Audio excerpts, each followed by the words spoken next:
Subscribe કરો બીકે news ચેનલને, પછી YouTube એપ પર બેલનું બટન દબાવો અને નિહાળો બીકે ન્યૂઝ ચેનલ।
ઓબીસીમાં વિભાજન કરવા માટે જ્ઞાનીબેને લખેલા પત્ર બાદ જિલ્લામાં ચર્ચાએ પકડ્યું જોર। પત્રમાં જ્ઞાનીબેન ઠાકોરે ચોક્કસ સમાજનું નામ લેવાનું ટાળ્યું।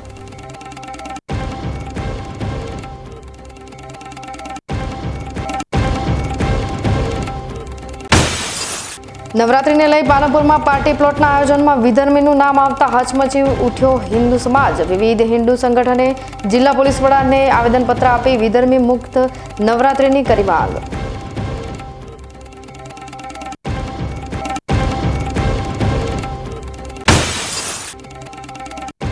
પાલનપુરમાં સ્વચ્છતા હી સેવા અભિયાનનું સુરસુર્યું। કલેક્ટર કચેરીના બગીચાના ફુવારામાં જ સ્વચ્છતાનો જોવા મળ્યો અભાવ।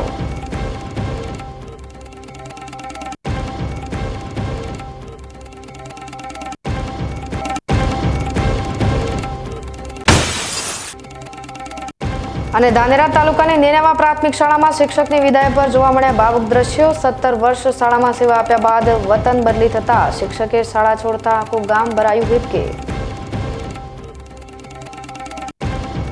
હવે જોઈએ સમાચાર વિગતવાર। તાજેતરમાં લોકસભાના સાંસદ જ્ઞાનીબેન ઠાકોરે પ્રધાનમંત્રી નરેન્દ્ર મોદીને સંબોધીને ઓબીસીને 2 વિભાગોમાં વહેંચવા માટે લખેલો પત્ર ખૂબ જ વાયરલ થયો છે। આ પત્રમાં જ્ઞાનીબેન ઠાકોર ઓબીસીમાં આવતી 146 જાતિઓ પૈકી ઓછો લાભ મેળવતી જાતિના લોકોને અલગથી 20% જેટલી અનામત ઓબીસીમાં જ આપવામાં આવે તેવી માંગ કરી છે। જ્ઞાનીબેન ઠાકોર પોતાના નિવેદનને લઈ ચર્ચામાં રહેતા હોય છે, પરંતુ આ વખતે જ્ઞાનીબેન ઠાકોર દ્વારા લખવામાં આવેલો પત્ર ચર્ચામાં આવ્યો છે। આ પત્રમાં જ્ઞાનીબેન ઠાકોરે ઓબીસીને 2 વિભાગમાં વહેંચવાની માંગ કરી છે। જ્ઞાનીબેન ઠાકોરનું માનવું છે કે ઓબીસીમાં 146 જાતિનો સમાવેશ કરવામાં આવે છે, પરંતુ તેમાં મોટી સમાજના લોકો જે આર્થિક રીતે પછાત હોવા છતાં પણ જોઈએ તેટલો લાભ મેળવી શકતા નથી, જ્યારે 5 જાતિના લોકો સામાજિક અને આર્થિક રીતે સદ્ધર હોવા છતાં સુવર્ણ સમાજ સાથે સામાજિક રીતે જોડાયેલા છે અને સૌથી વધુ લાભ મેળવે છે, અને તેના કારણે અતિ પછાત માનવામાં આવતી જાતિના લોકો ઓબીસીનો લાભ મેળવવાથી વંચિત રહી જાય છે, જેથી પ્રધાનમંત્રી દ્વારા આવા અતિ પછાત વર્ગના લોકોને ઓબીસીમાં જ અલગ 20% અનામત આપવામાં આવે તેવી માંગ કરી છે। 146 જ્ઞાતિઓ ઓબીસીમાં આવે છે। એસસી એસટી ઓબીસી એમાં સમગ્ર આપણને બંધારણીય રીતે એ 49% અનામત એ અતિ પછાત વર્ગોને વર્ષો પહેલાં આપવામાં આવેલું છે। એમાં થોડું લેટર લખવામાં થોડીક ભૂલ એટલી રહી ગઈ છે, અને હું સ્વીકારું છું કે અમારી પોતાની માગણી એ ઓબીસી માટે એ રીતે છે કે કોળી ઠાકોર નહીં પણ સમગ્ર ગુજરાતની અંદર જે વસ્તીના ધોરણે 27% અનામત છે, એમાં જેની વસ્તી વધારે હોય એને એ પૈકીમાં જ અનામત આપે। અને બીજી અમારી માગણી એ છે કે ધારો કે 146 જ્ઞાતિ છે, એ જ્ઞાતિ જેને ભૂતકાળની અંદર જે કલેક્ટર હોય, ડીએસપી કે મોટા પોસ્ટિંગમાં હોય, મોટા ધંધા રોજગારમાં હોય, એની આર્થિક સ્થિતિ મજબૂત હોય, આવા પરિવારોને બદલે જે પરિવારોને બિલકુલ ઓબીસીનો લાભ મળ્યો નથી, આવા પરિવારોને સર્વે કરીને એને સામાજિક રીતે, શૈક્ષણિક રીતે, રાજકીય રીતે કે આર્થિક રીતે જે અનામત આપવાની હોય એ મારી માગણી છે। અને બીજું સમગ્ર ઓબીસી માટે અમારી એક માગણી છે કે જેમ એસસી સમાજને બજેટમાં અનામત એનું બજેટ આપવામાં આવે છે અલગથી, એસટી સમાજને અલગથી 14% બજેટ આપવામાં આવે છે, એમ સમગ્ર ગુજરાતમાં ઓબીસી એ હું માનું ત્યાં સુધી 54 થી 55% ઓબીસી સમાજો છે 146. તો અમે એવી માગણી કરીએ છીએ કે 146 સમાજોને એ ગુજરાત સરકારનું કે કેન્દ્ર સરકારનું ભલે વસ્તી અમારી 55% છે પણ બંધારણીય રીતે સ્વીકારેલી બાબત 27% છે. તો ગુજરાત સરકારનું કેન્દ્ર સરકારનું બજેટ એ ઓબીસી સમાજોને 27% પ્રમાણે બજેટ મળે એ અમારી સૌથી મોટી માગણી છે.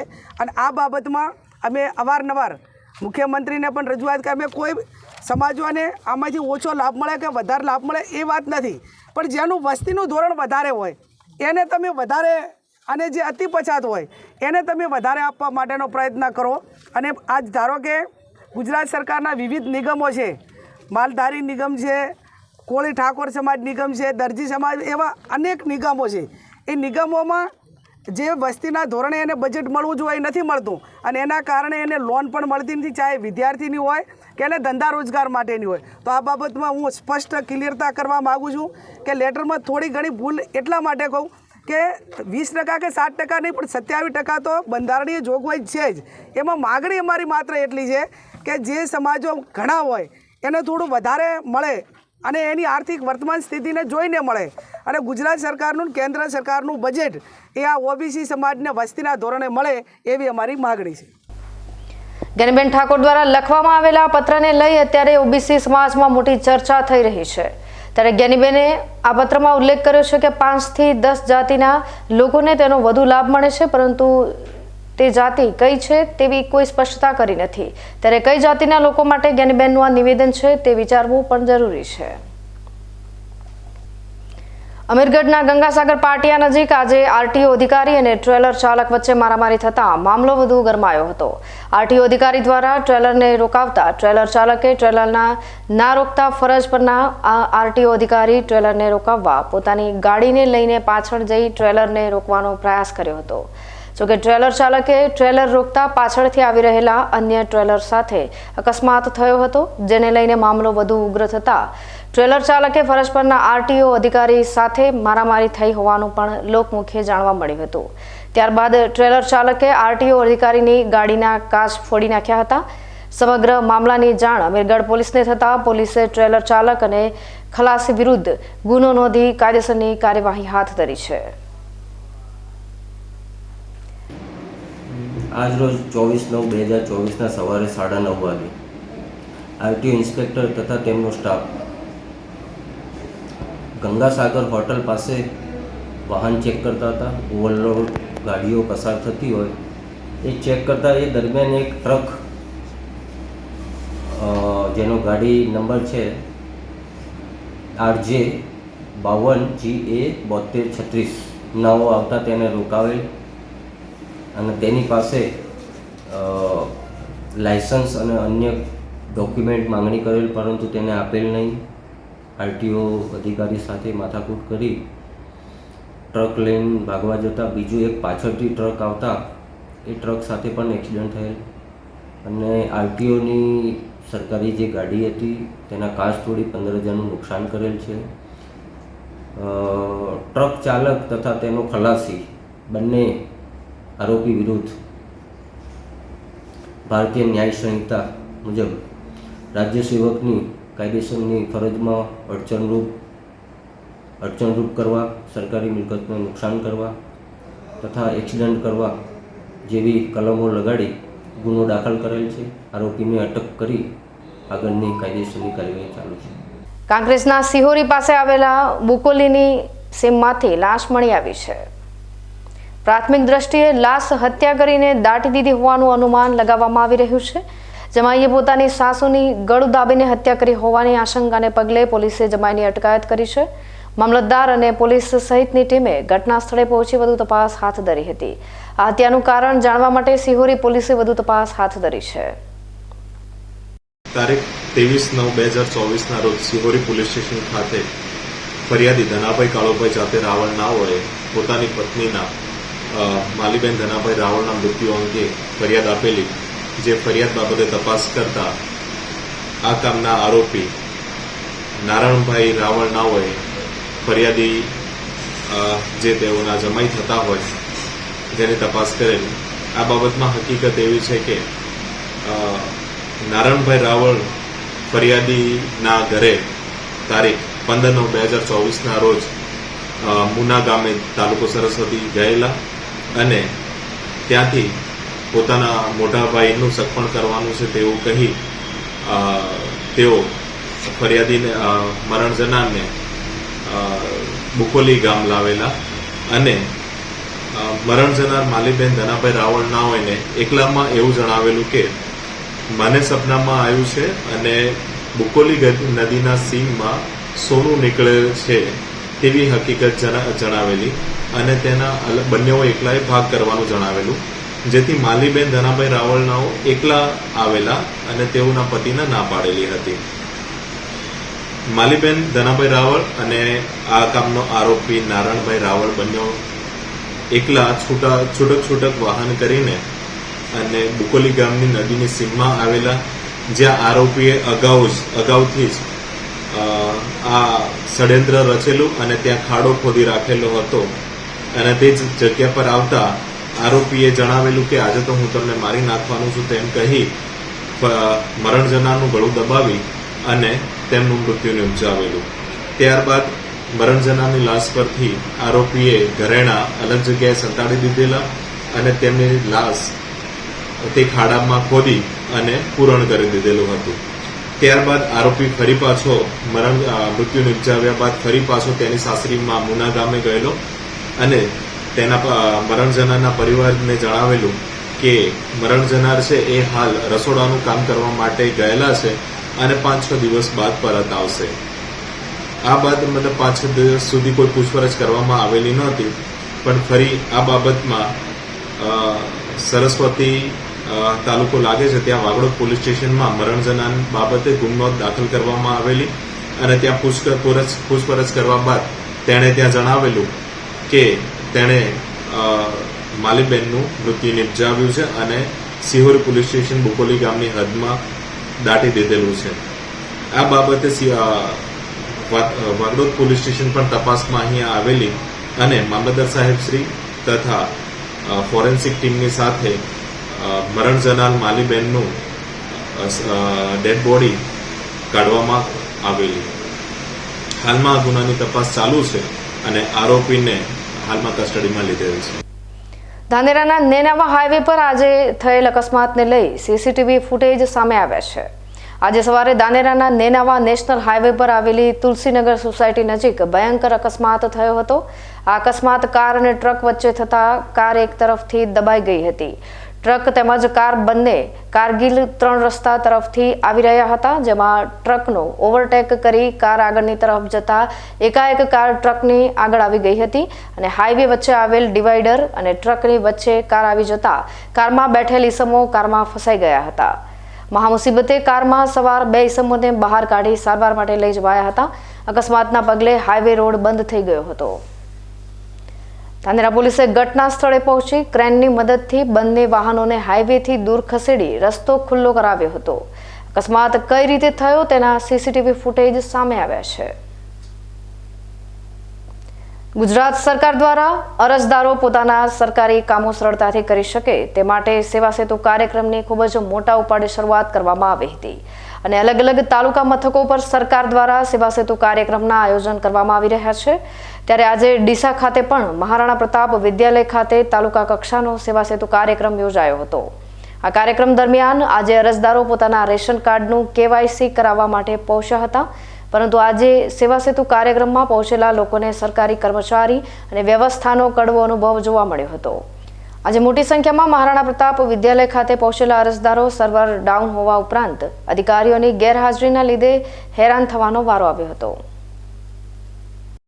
પણ વારંવાર સર્વર ડાઉન થાય છે, એના માટે પરેશાન થઈ છે. હવે બજારમાં મજૂર છોડી નહીં આવીએ એટલે સ્કૂલમાં આવીએ એટલે થોડી ટ્રાફિક રહે, બરાબર, અને કે કેવાયસી કર્યું સર્વર ડાઉન હવે વારંવાર તો પેમેન્ટ કેટલી વાર થવાના આવે છે. બજારની મજૂર છોડી નહીં આવીએ એટલે આ પ્રોબ્લેમ અમારે વારંવાર થઈ જાય. અધિકાર તો સાહેબ અમને તો અંદર પૂછી તો ખબર પડે. શું નામ છે મારું? મારું કામલાજી રમાજી મારું. જનસેવામાં આવ્યા છે ને 2 કલાકથી અમે જે ખોટી બગાડી છે તેને જે આ મોદીજીએ જે પ્રોગ્રામ રાખેલો છે, જેમ કે અમારે આની અંદર અમારે કેવાયસીનો પ્રોગ્રામ કરવાનો છે. તે કેવાયસી કરાવવા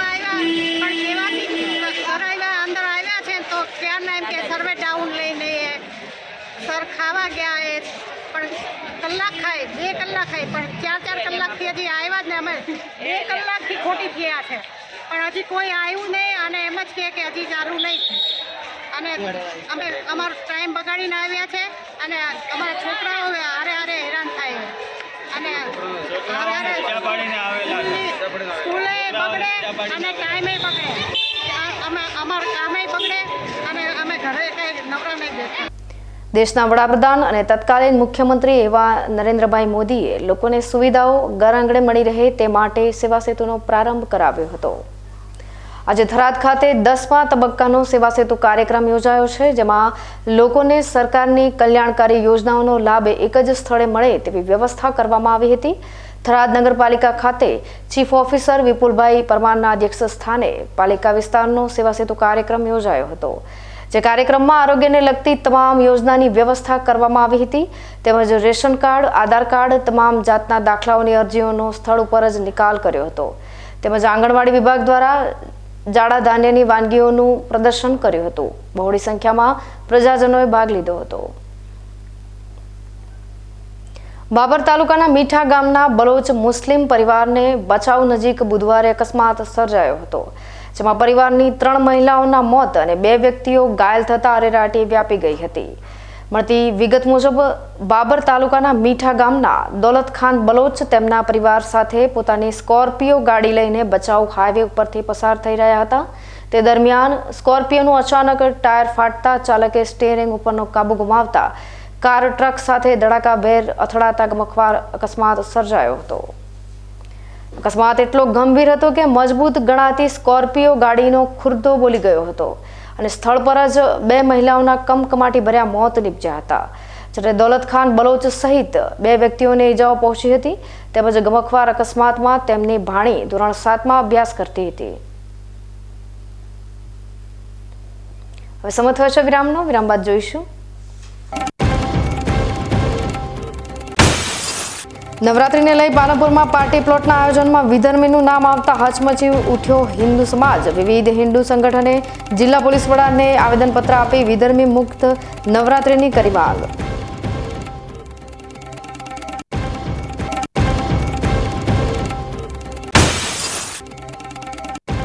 પાલનપુરમાં સ્વચ્છતા હી સેવા અભિયાનનું સુરસુર્યું. કલેક્ટર કચેરીના બગીચાના ફુવારામાં જ સ્વચ્છતાનો જોવા મળ્યો ભાવ.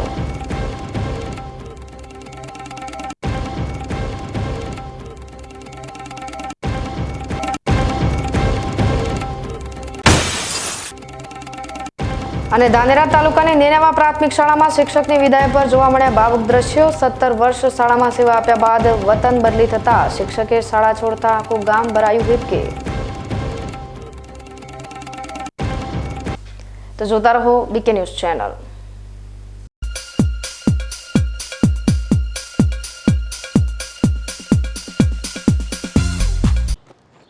એક્સક્યુઝ મી, મેજિસ્ટ્રેટ સાહેબનું ઘર આ જ છે ને? નહીં, એ સામેવાળી ગલીમાં રહે છે.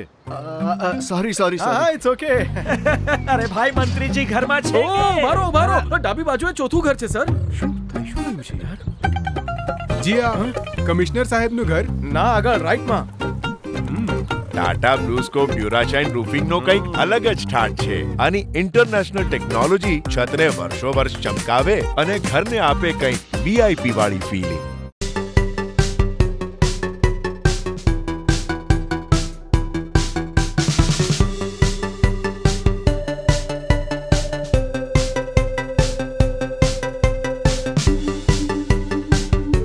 તમને ખબર છે તમારી દીકરી દીકરા માટે તમે સુપર ફાધર કે સુપર મધર છો. તમારું બાળક તમારી આંખોથી જ સમગ્ર વિશ્વને જોતું હોય છે, પરંતુ જો તમને હૃદયરોગનો હુમલો આવે તો ત્યારે તમારા બાળક ઉપર શું વીતશે?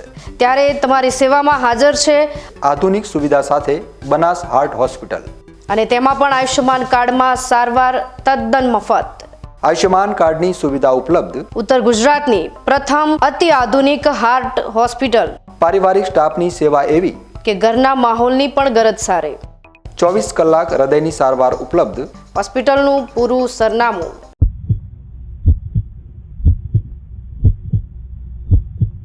શું આપ અણગમતા વાળની સારવાર કરાવવા માંગો છો? શું આપ ખીલ કે ખીલના દાગમાંથી છુટકારો મેળવવા માંગો છો? શું આપ ચહેરા પરની કરચલીઓ દૂર કરાવવા માંગો છો? શું આપ ટાંકા વગરના મસા કે કપાસી નીકાળવા માંગો છો? શું આપ ટેટુ રિમૂવ કરાવવા માંગો છો? શું આપ દાદર ખરજુ કે ગુમડાથી પરેશાન છો? શું આપ હાથ પગના વાડિયાથી મુક્તિ મેળવવા માંગો છો? શું આપ જાતીય ગુપ્ત રોગ કે નખના રોગથી હેરાન છો? આ સિવાય ચામડીને લગતા કોઈ પણ પ્રશ્નના નિરાકરણ માટે તેમજ લેટેસ્ટ ટેકનોલોજીથી derma roller, chemical peeling, face rejuvenation, derma pen, skin tightening, vampire face lift જેવી કોસ્મેટિક ટ્રીટમેન્ટ માટે એકવાર અવશ્ય કોન્ટેક્ટ કરો. ઉત્તર ગુજરાતની એકમાત્ર fully latest skin and cosmetic clinic doctor Anita skin and cosmetic clinic, Gayatri Mandir સામે, ડોક્ટર રમેશભાઈ વારડેની ગલીમાં, ડીસા. એપોઇન્ટમેન્ટ માટે સંપર્ક કરો 99 250 91 438 99 250 91 439.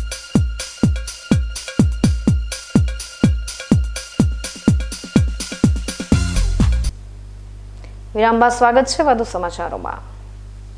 પાલનપુર અમદાવાદ હાઈવે પર આવેલી ખાનગી પાર્ટી પ્લોટમાં ગરબા મહોત્સવમાં આયોજક તરીકે વિધર્મીનું નામ આવતા હિન્દુ સમાજમાં રોષ જોવા મળી રહ્યો છે. ત્યારે પાલનપુરમાં વિધર્મી મુક્ત નવરાત્રી યોજાય તે માટે હિન્દુ સંગઠનોએ આજે જિલ્લા પોલીસ વડાને આવેદનપત્ર આપ્યું હતું. પાલનપુરમાં નવરાત્રી પાર્ટી પ્લોટના આયોજનમાં વિધર્મીઓનું નામ આવતા હિન્દુ સમાજ હચમચી ઉઠ્યો છે. ત્યારે પાલનપુરના હિન્દુ સંગઠનોએ આજે જિલ્લા પોલીસ વડાને આવેદનપત્ર આપ્યું હતું, જેમાં વિધર્મીઓ નવરાત્રી મહોત્સવમાં આવી હિન્દુ દીકરીઓને લવ જેહાદમાં ફસાવતા હોય છે. ત્યારે પાલનપુરમાં વિધર્મી મુક્ત નવરાત્રી યોજાય તેવી માંગ ઉઠી છે. जय श्री राम. आज बता संगठन यहाँ इकट्ठे हुए हैं विधर्मी मुक्त नवरात्रि कराने के लिए, क्योंकि जब भी देखते हैं तब विधर्मी अंदर होते हैं, हमारी छोकरी बहनों को तकलीफ़ पड़ती है. बाद में मेटल आते हैं, मेटलों में प्रशासन को भी तकलीफ़ पड़ती है. इसलिए हमारे सब पार्टी प्लॉट वालों से निवेदन है कि जो भी काम करो हिंदुओं को सहयोग लो और विधर्मी मुक्त नवरात्रि करो तो सबसे अच्छा होगा. सबसे हमारे हाथ जोड़ के विनती है. और आगे हम आपको क्या समझा सकते हैं, हम तो अब मार्गदर्शक हैं, मार्गदर्शन दे सकते हैं. सोचना आपको है, समझना आपको है, परिवार आपका है. आप जो भी सोचोगे वो अच्छा ही सोचोगे. जय जय श्री राम. નવરાત્રી પાર્ટી પ્લોટમાં વિધર્મીઓને સ્ટોલ ભાડે ન આપવા, બાઉન્સર તરીકે ન રાખવા કે પાસ વિતરણ કેન્દ્ર ન આપવાની માંગ સાથે વિધર્મી મુક્ત નવરાત્રી યોજાય તેવી માંગણી હિન્દુ સંગઠનોએ કરી હતી. રાજ્ય સરકારના જીએસએસબી બોર્ડ દ્વારા તાજેતરમાં લેવાયેલી સીસીઈની પરીક્ષાનું પરિણામ જાહેરાતમાં અપાયેલી શરતો મુજબ ન અપાતા વિદ્યાર્થીઓને અન્યાય થયો હોવાની લાગણી થતા આજે ડીસામાં બનાસકાંઠાના સાંસદ જ્ઞાનીબેન ઠાકોરને આવેદનપત્ર આપી વિદ્યાર્થીઓએ આ પરીક્ષાનું પરિણામ જીપીએસસી પેટર્ન મુજબ આપવાની માંગ કરી હતી. ડીસામાં બનાસકાંઠાના સાંસદ જ્ઞાનીબેન ઠાકોર સમક્ષ વિદ્યાર્થીઓએ રજૂઆત કરી હતી કે રાજ્યના જીએસએસબી બોર્ડ દ્વારા ગુજરાત સબ ઓર્ડિનેટ સર્વિસ ક્લાસ ગ્રુપ એ અને ગ્રુપ બીની સંયુક્ત પરીક્ષાની જાહેરાત બહાર પડાઈ હતી. તે મુજબ તારીખ 1 એપ્રિલ 2024 થી 20 મે 2024 સુધી આ પરીક્ષાનું આયોજન કરવામાં આવ્યું હતું, જેમાં આ જગ્યાઓની જાહેરાતમાં કેટેગરી વાઇઝ 7 ગણા ઉમેદવારોને મુખ્ય પરીક્ષા માટે બોલાવવામાં આવશે તેમ જણાવ્યું હતું. પરંતુ તારીખ 19 સપ્ટેમ્બર 2024ના રોજ જાહેર થયેલ પરિણામમાં કેટેગરી વાઇઝની જગ્યાએ કુલ જગ્યાના 7 ગણા ઉમેદવારોને પાસ કરવામાં આવ્યા હતા, જેથી જાહેરાતમાં દર્શાવેલ કેટેગરી વાઇઝ 7 ગણા ઉમેદવારોની શરતનું પાલન કરવામાં આવ્યું નથી, જેના કારણે મોટાભાગના પરીક્ષાર્થીઓને અન્યાય થયો છે. જીપીએસસી દ્વારા પણ ક્લાસ 1 અને ક્લાસ 2ની તેમજ સુપર ક્લાસ 3ની પરીક્ષામાં કેટેગરી વાઇઝ ઉમેદવારોને મુખ્ય પરીક્ષા માટે લાયક ગણવામાં આવે છે.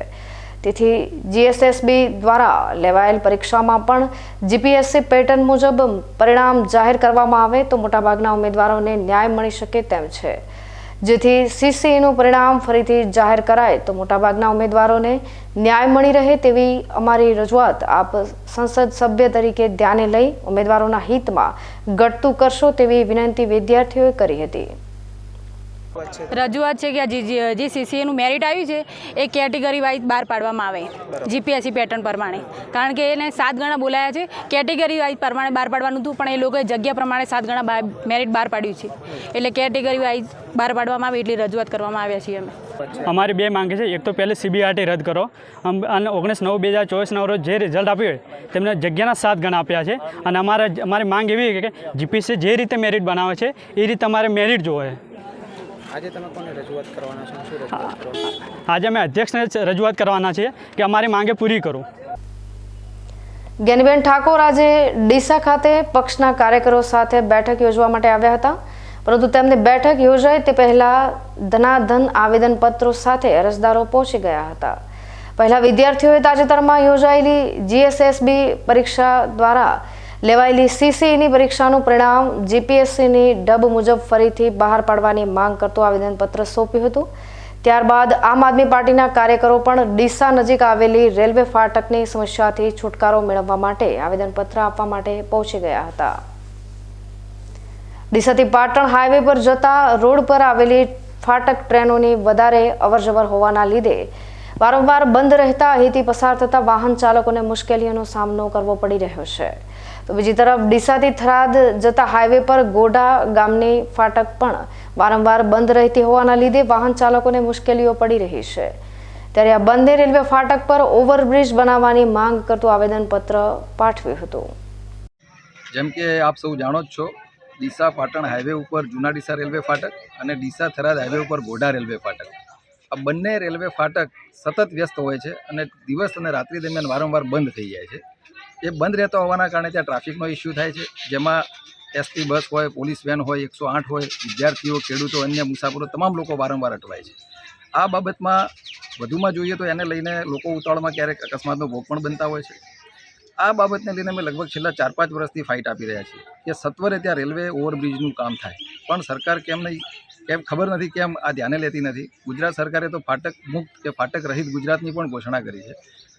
આ બાબતમાં હજુ સુધી કોઈ કોન્ક્રીટ કામગીરી થઈ નથી. વારંવાર રજૂઆતોના અંતે એવું જાણવા મળ્યું કે ક્યારેક પ્રાથમિક મંજૂરી, ક્યારેક તાંત્રિક મંજૂરી, ક્યારેક વહીવટી મંજૂરી, બસ આની વચ્ચે આખા પ્રોજેક્ટ અટવાયા કરતા હોય છે અને લોકોની ત્વરિત માંગ છે કે રેલવે ઓવરબ્રિજ બને.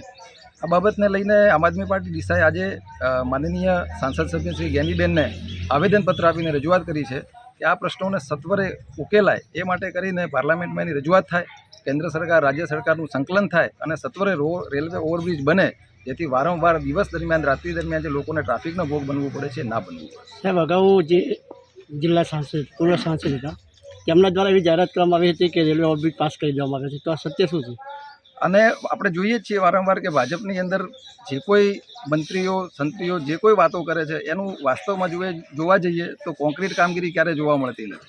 મેં પહેલાં જ કહ્યું એ રીતે ક્યાંક પ્રાથમિક મંજૂરી મળી ગઈ છે, પછી તાંત્રિક મંજૂરી, ક્યાંક વહીવટી મંજૂરી, મને એમ લાગે છે કે થોડા સમયમાં રાસાયણિક મંજૂરી પણ લેવી પડશે. અને મહત્ત્વની વાત છે કે રાજ્યસભાના સાંસદ શ્રી દિનેશભાઈ અનાવાડીએ લગભગ આ બાબતની જાહેરાત મીડિયામાં કરી હતી. એ વાતને પણ લગભગ 1.5 વર્ષ જેટલો સમય થયો અને વાવાઈ લૂંટીને જતા રહે. મારે એમને પણ પ્રશ્ન છે કે ગુજરાતની અંદર, બનાસકાંઠાની અંદર, ડીસાની અંદર આટલા મોટા પ્રશ્નો હોય તો એ ઉકેલાવા જોઈએ, આપણી હાજરી દરમિયાન ઉકેલાઈ જવો જોઈએ. તો અત્યારે સરકાર પણ ભારતીય જનતા પાર્ટીની છે, તો આ પ્રશ્નો કેમ નથી ઉકેલાતા એક પ્રશ્ન છે. તાજેતરમાં થરાદમાં આવેલા ટાડા તળાવની પાળ પર ઉભેલી ડીપી પર લીલા વેલા છવાઈ ગયા હોવાનો અહેવાલ BK ન્યૂઝ ચેનલ પર રજૂ કરવામાં આવ્યો હતો. આ અહેવાલ રજૂ કર્યાના ગણતરીની કલાકોમાં જ ઉત્તર ગુજરાત વીજ કંપની સક્રિય બની છે અને આ વીજ ડીપી પરથી વૃક્ષો અને વેલા દૂર કરવામાં આવ્યા હતા. BK ન્યૂઝ ચેનલના અહેવાલ બાદ સ્થાનિકોએ પણ BK ન્યૂઝ ચેનલનો આભાર માન્યો હતો. પાબર તાલુકાના સુથાર નેસડી ગામે સામાજિક એકતા જાગૃતિ મિશનના મુખ્ય સંયોજક કેવલસિંહ રાઠોડના અધ્યક્ષ સ્થાને ડોક્ટર બાબા સાહેબ આંબેડકરનો ભીમ સંકલ્પ દિવસ અને પ્રતિમા અનાવરણ સમારોહ યોજાયો હતો, જેમાં સર્વ સમાજના લોકો ઉપસ્થિત રહ્યા હતા. આ કાર્યક્રમની શરૂઆત દીપ પ્રાગટ્યથી કરવામાં આવી હતી અને ત્યારબાદ મહેમાનોનું સ્વાગત કરવામાં આવ્યું હતું. સુથાર નેસડી પ્રાથમિક શાળાની બાળાઓ દ્વારા સ્વાગત ગીત રજૂ કરી કાર્યક્રમને આગળ ધપાવ્યો હતો. સામાજિક એકતા જાગૃતિ મિશન મુખ્ય સંયોજક કેવલસિંહ રાઠોડના વરદ હસ્તે બાબા સાહેબ આંબેડકરની પ્રતિમાની રિબિન કાપી ખુલ્લી મુકાઈ હતી. પાલનપુરના કલેક્ટર કચેરી સામે આવેલ બગીચામાં ફુવારો આવેલો છે, જે ફુવારામાં વરસાદને સમય વીત્યો હોવા છતાં પાણીનો નિકાલ ન કરાતા મચ્છરોનો ઉપદ્રવ વધતા ગંદકી ફેલાઈ છે, જેથી સવારમાં મોર્નિંગ વોક, કસરત અને યોગા માટે આવતા સિનિયર સિટીઝનોએ રોગચાળાની દહેશત વ્યક્ત કરતા સત્વરે સફાઈ થાય તેવી માંગણી કરી હતી. સ્વચ્છતા હી સેવા અભિયાન વચ્ચે પાલનપુર શહેરમાં ડેન્ગ્યુ અને વાયરલ ફીવર સહિતનો રોગચાળો વકરી રહ્યો છે. ત્યારે પાલનપુરમાં તંત્રના નાક નીચે જ સ્વચ્છતા અભિયાનનું સુરસુર્યું થયેલું જોવા મળ્યું હતું. તંત્ર દ્વારા શહેરભરમાં સ્વચ્છતા અભિયાન ચલાવવામાં આવી રહ્યું છે. ત્યારે પાલનપુરની કલેક્ટર કચેરીમાં આવેલા બગીચો પણ રોગચાળાનું કેન્દ્ર બન્યો છે. કલેક્ટર કચેરીના આગળ આવેલા બગીચામાં સિનિયર સિટીઝન સવારના સમયે યોગ અને કસરત કરવા માટે દરરોજ આવે છે. ત્યારે બગીચાના ફુવારામાં છેલ્લા કેટલાય સમયથી વરસાદી પાણી ભરાઈ જવાના લીધે મચ્છરોનો ઉપદ્રવ ખૂબ જ વધી ગયો છે, જેના લીધે ડેન્ગ્યુ જેવી બીમારીની દહેશત વર્તાઈ રહી છે. એક તરફ જનજાગૃતિ અભિયાન થકી જિલ્લાનું તંત્ર સફાઈ અભિયાન લઈને લોકોને સેલ્ફી પોઈન્ટ ઊભા કરીને જાગૃતિ લાવવાનો પ્રયાસ કરે છે, તો બીજી તરફ કલેક્ટર કચેરીની આગળના બગીચામાં વરસાદી પાણી ભરાઈ જતા તેની સફાઈ માટે તંત્રની ઉદાસીનતા જોવા મળી રહી છે. ગંદકીના દ્રશ્યો જોતા દીવા તળે અંધારું હોય તેવું લાગી રહ્યું છે. ત્યારે મોર્નિંગ વોકમાં આવતા સિનિયર સિટીઝનને ડેન્ગ્યુ જેવા રોગચાળાની દહેશત વચ્ચે તંત્ર દ્વારા બગીચાના ફુવારામાં એકત્ર થયેલ ગંદુ પાણી નિકાલ કરી સફાઈ કરે તેવી માંગ કરી છે. કલેક્ટર ઓફિસના બગીચામાં ઘણા વર્ષોથી અહીંયા સિનિયર સિટીઝનો વોકિંગ કરવા માટે અને સવારે મોર્નિંગમાં યોગ વગેરે કસરત કરવા માટે આવે છે. પરંતુ વરસાદ બંધ થયા પછી ઘણા સમયથી અહીંયા જે ફુવારા આવેલા છે એ ફુવારામાં પાણી ભરાયેલું છે અને એના લીધે અહીંયા ડેન્ગ્યુના મચ્છરોનો બહુ ત્રાસ વધી ગયો છે. આખા ગુજરાત રાજ્યમાં મેલેરિયા અને મચ્છરો માટે જે જાગૃતિ અભિયાન ચાલે છે એની વિરુદ્ધમાં અહીંયા તો મચ્છરો ઉત્પાદન થાય છે, તો એ જલ્દી પાણી દૂર થાય અને મચ્છરોનો નાશ થાય એવું અમે ઈચ્છીએ છીએ. કલેક્ટર કચેરી પાલનપુર બનાસકાંઠા. ઘણા સમયથી અહીં બગીચાની અંદર કેટલાય લોકો મોર્નિંગ વોક યોગ કસરત કરે છે.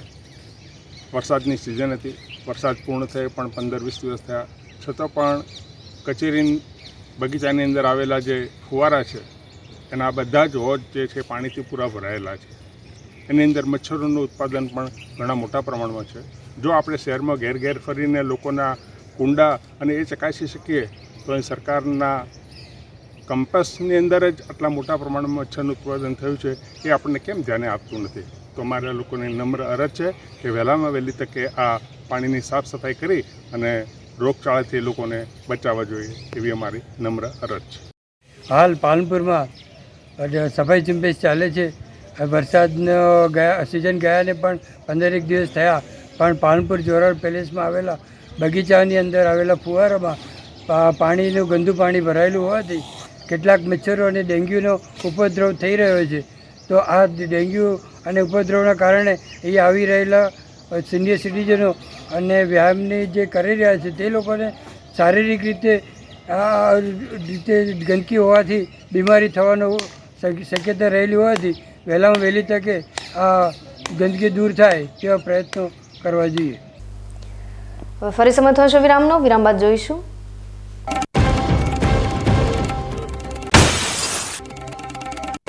અને ધાનેરા તાલુકાની નેનાવા પ્રાથમિક શાળામાં શિક્ષકની વિદાય પર જોવા મળ્યા ભાવુક દ્રશ્યો. 17 વર્ષ શાળામાં સેવા આપ્યા બાદ વતન બદલી થતા શિક્ષકે શાળા છોડતા આખું ગામ ભરાયું હિબકે. તો જોતા રહો બીકે ન્યૂઝ ચેનલ.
વિરામ બાદ સ્વાગત છે વધુ સમાચારોમાં. તાજેતરના શિક્ષણ વિભાગ દ્વારા પ્રાથમિક શાળાના શિક્ષકોની બદલીનું આયોજન કરાયું હતું, જેમાં દાનેરા તાલુકામાંથી 130 જેટલા શિક્ષકો પોતાના વતન કે પછી વતન નજીકની શાળામાં બદલી થકી ગયા છે. દાનેરા તાલુકાની વિવિધ શાળામાં વર્ષોથી શિક્ષક તરીકેની ફરજ નિભાવી શાળામાંથી વિદાય લીધી છે, જેમાં સરહદી દાનેરા તાલુકાની નેનાવા પ્રાથમિક શાળામાં છેલ્લા 17 વર્ષથી ફરજ બજાવી રહેલા શિક્ષકોની બદલી થતાં આ શિક્ષકોની વિદાય દરમિયાન કેટલાક ભાવુક દ્રશ્યો સર્જાયા હતા. 17 વર્ષથી આ શાળા સાથે જોડાયેલા શિક્ષકોની કામગીરીથી પ્રભાવિત થયેલા ગ્રામજનો આજે આ શિક્ષકો શાળા છોડીને જતા હતા ત્યારે તેમની આંખોમાં આંસુ આવી ગયા હતા. જોકે આટલા વર્ષોથી એક જ શાળામાં ફરજ નિભાવી રહેલા શિક્ષકો બાળકોને શાળામાંથી વિદાય લેતા માહોલ ભાવુક બન્યો હતો. એક પરિવારની જેમ બાળકો સાથે રહેનાર શિક્ષક એટલે કે ગુરુની વિદાયને લઈ બાળકો ધ્રુસકે રડી પડ્યા હતા. તો બીજી તરફ એક ભાઈ બહેનને કે મિત્રની જેમ સાથે રહી નેનાવા પ્રાથમિક શાળાને પ્રગતિશીલ બનાવનાર શિક્ષકો પણ વિદાયની વેળાએ આંસુ રોકી શક્યા ન હતા અને અરસપરસ એકબીજાને ભેટીને શિક્ષકો રડી પડ્યા હતા. નેનાવા પ્રાથમિક શાળાના આચાર્યએ પણ વિદાય લઈ રહેલા 3 શિક્ષકોને સન્માનિત કરવા માટે પ્રમાણપત્ર આપ્યા હતા. અનેક બાળકોના જીવનનું ઘડતર કરનાર શિક્ષકોની વિદાયની તસવીર દરેકને ભાવુક કરી રહી છે. પોતાની માતૃ સમાન શાળાને નમન કરી શિક્ષકો આગળનું ભાવિ અન્ય શાળામાં ઘડવા માટે ભીની આંખે વિદાય લીધી હતી.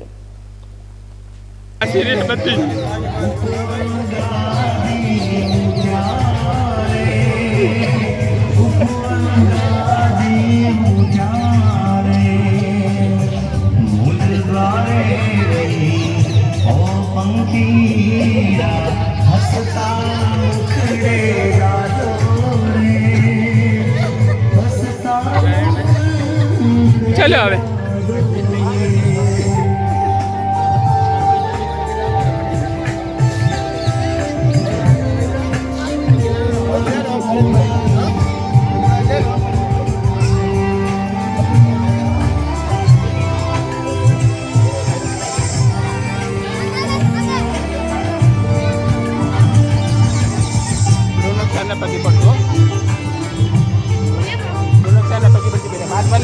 બાદ ભલે આવે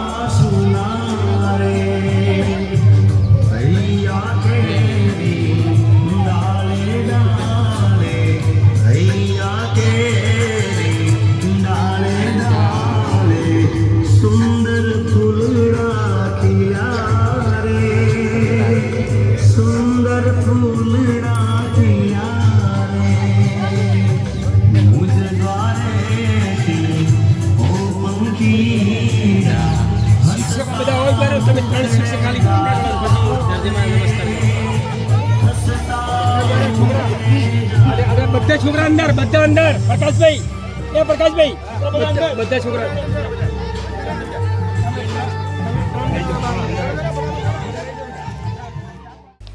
ન્યૂઝ બુલેટિન સમાપ્ત કરતા પહેલા હેડલાઇન્સ ફરી એકવાર.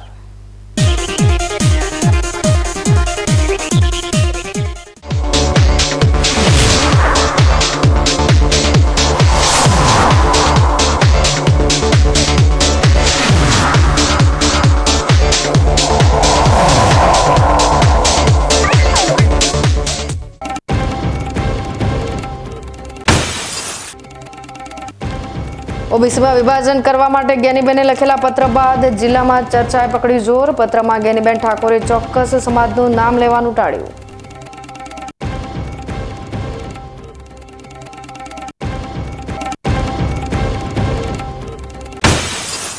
નવરાત્રીને લઈ પાલનપુરમાં પાર્ટી પ્લોટના આયોજનમાં વિધર્મીનું નામ આવતા હચમચી ઉઠ્યો હિન્દુ સમાજ. વિવિધ હિન્દુ સંગઠને જિલ્લા પોલીસ વડાને આવેદનપત્ર આપી વિધર્મી મુક્ત નવરાત્રીની કરી માંગ.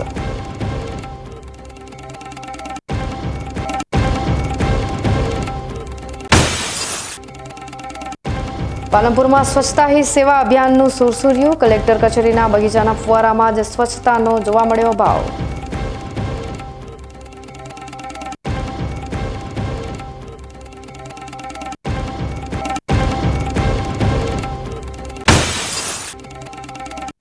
અને ધાનેરા તાલુકાની નેનાવા પ્રાથમિક શાળામાં શિક્ષકની વિદાય પર જોવા મળ્યા ભાવુક દ્રશ્યો. 17 વર્ષ શાળામાં સેવા આપ્યા બાદ વતન બદલી થતા શિક્ષકે શાળા છોડતા આખું ગામ ભરાયું હિબકે. તો આ તાજના સમાચારો, નવા સમાચાર સાથે ફરી મળીશું. ત્યાં સુધી રજા આપશો. નમસ્કાર.